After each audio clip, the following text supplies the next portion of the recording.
vows to revive city. Special intervention to cater for emergency health needs of Anambra launched as Nigeria presents country report to ECOWAS. From the foreign scene, France border police bust illegal immigration ring. Hello, beautiful morning to you and welcome to Breakfast News on ABS Television. I am David Opokwasele.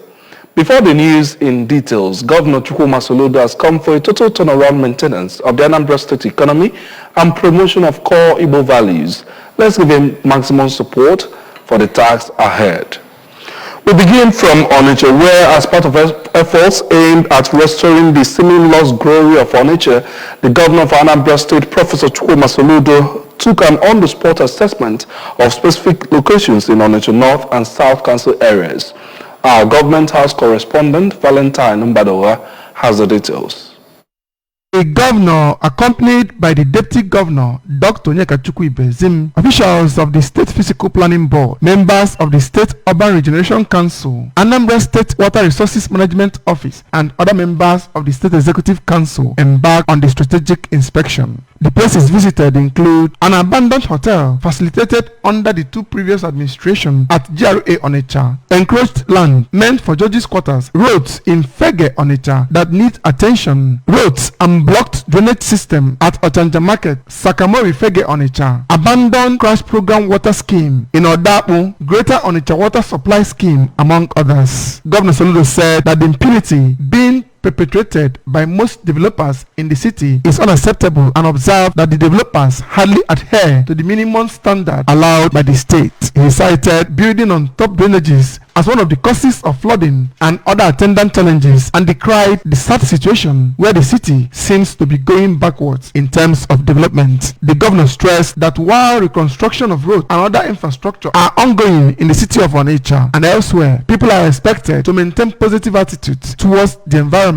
stressing that his administration has an agenda with a deadline. He explained that his administration is looking at a systematic master plan for water provision, saying that as part of his health agenda, water and sanitation are already receiving attention, calling on everyone to start playing their role from their homes to keep the environment sustainable. Because of the work that has been done in desilting and getting the water flooding back into the River Niger, the rain so far, they have not seen flooding. They now go through the normal channels. But we haven't still finished. There's still massive work to be done. Massive amount of work to be done. And we'll get the testimonies, and that gladdens my heart that at least we've taken the first big steps towards, if you like, urban regeneration and rescuing Onitsha back. From Onitsha, Valentine Mbadowa reporting, Previous News.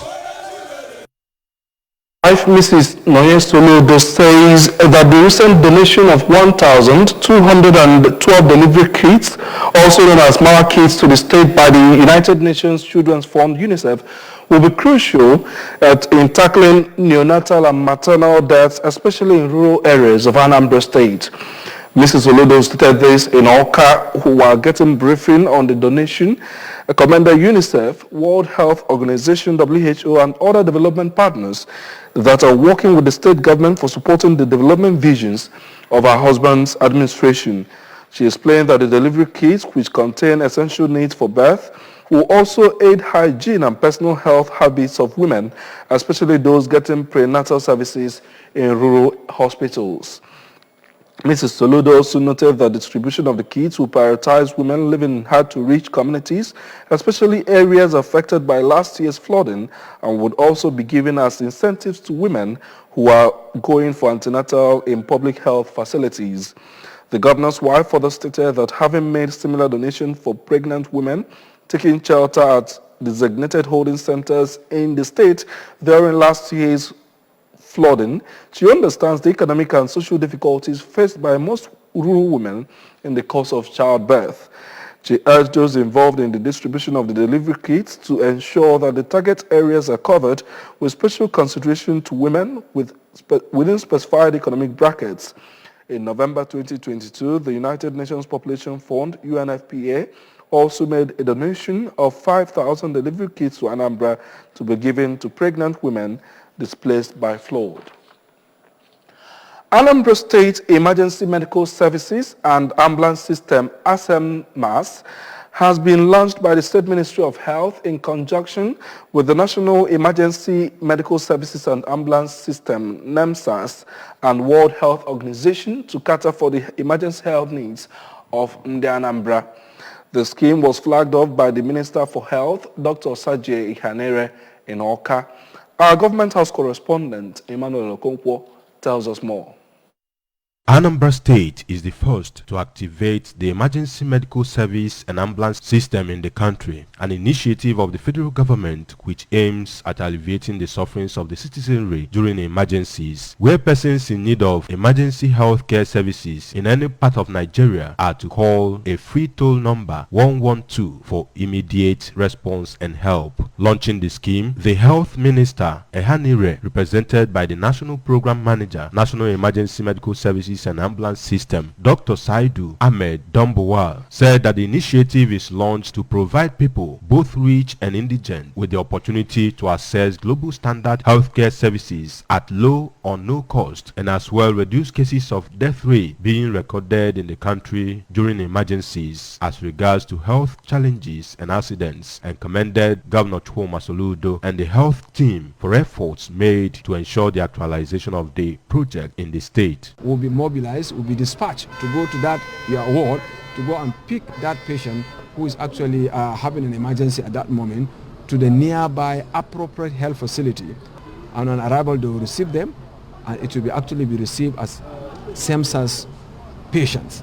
For the first 48 hours, we'll be responsible for the ambulance services and will be responsible for the medical treatment actually given to the patient. In a remark, the governor of Anambra State, Professor Chukwuma Soludo, represented by the Secretary to the State Government, Professor Soluchukwu Lobelu, noted that the scheme is in line with his government's target to achieve a world-class health service for the state's residents, saying that the government will serve Ndi Anambra better with the scheme. The state has simply put the infrastructure and the building blocks for it to work. This will please tell the people with money to invest in it. They will be invested in a social service that where the return is not just in monetary terms, it is also a return that is it's not something in heaven for yourself, because we are saving lives. Please. We are mapping it out in all the 21 local governments, and most importantly, it is price-based sector driven, because we want it to be sustained. As you are picking the patients, the hospital that you are taking the patients to must have been informed. They get prepared and they tackle the thing. But emergency treatment, emergency management fits very well into the work that the WHO is doing globally in supporting the world to be healthy. Contributing, the Managing Director, Anambra State Health Insurance Agency, Dr. Simeon Onyemechi, noted that people need to get themselves registered under the state health insurance scheme in order to benefit from the latest health services in the state at little or no cost. In Awka, I am Emmanuel Okonkwo reporting for ABS News. The first session of the 13th Synod of the Anglican Diocese of Awka has commenced with an arrival service at the host church, St. Peter's Anglican Church, Agolo, in Anocha Council area of Anambra State.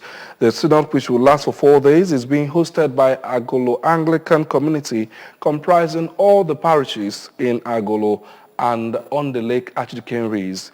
The theme for the synod is running the Christian race, implications for the family in perilous times. Our religious correspondent, Amaka Chibuzo Koe, has the details.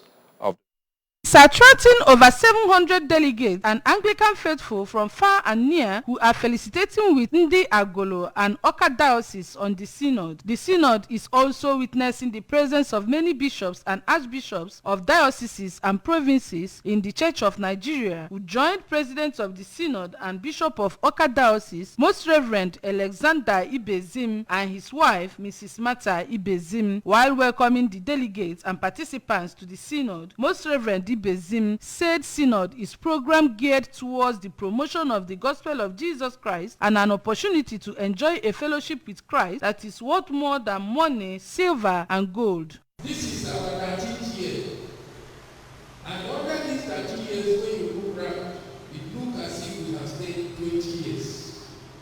something years by what God has done through you. I don't know how to thank all of you. In a sermon, the guest preacher, Right Reverend Stanley Fube, who is the Bishop, Diocese of Lantan, Plateau State, maintained that the theme of the synod was carefully chosen to address the ills bedevailing the society, and told the delegates that as Christians, they should be salt and light that outshine darkness and live in a way that people will testify that they are children of God. Can you be that example that when people see you, they will know, not only when you are speaking, but from everything they see, they will know that this is the child of God.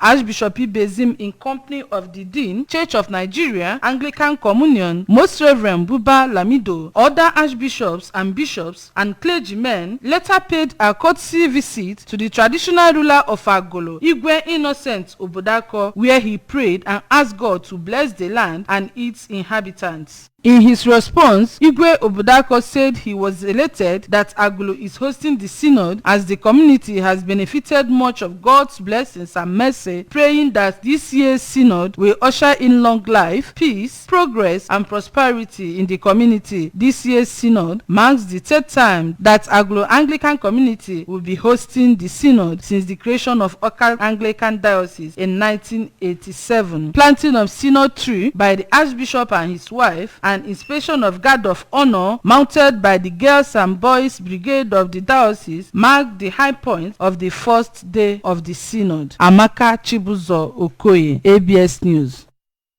Journalists have been charged to leverage on the use of digital technology and skills to produce and disseminate contents on emerging post-election issues to meet demands of the time and in a professionally inclusive manner.